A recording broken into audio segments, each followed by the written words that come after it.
Hello दोस्तों, नमस्ते, प्रणाम। मैं आपकी संगीता पटेल और ये है अन्नू पटेल। दोनों मिलकर के एक छोटा सा भजन लाचारी गीत है।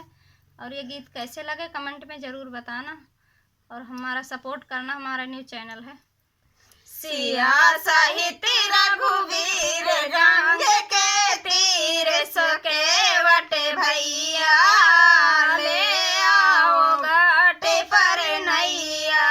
सिया साहित्य रघुवीर गंग के तीर सके वटे भैया ले आओ घाटे पर नैया। तुम कौन कहाँ से आए हो, तुम कौन कहाँ से आए हो, तुम किन के लाल कहाए हो, तुम किन के लाल कहाए हो। तुम्हें कौन दिया है बनवास उमर लड़कैया ले आओ घाट पर नैया। तुम्हें कौन दियो है बनवास उमर लड़कैया ले आओ घाट पर नैया।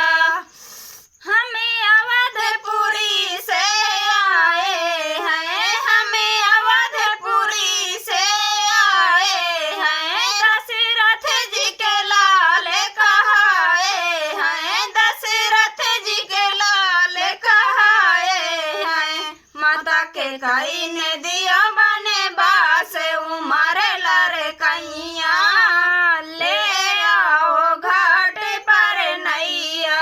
माता के कई ने दिया बनवास उमर लड़कैया ले आओ घाट पर नैया।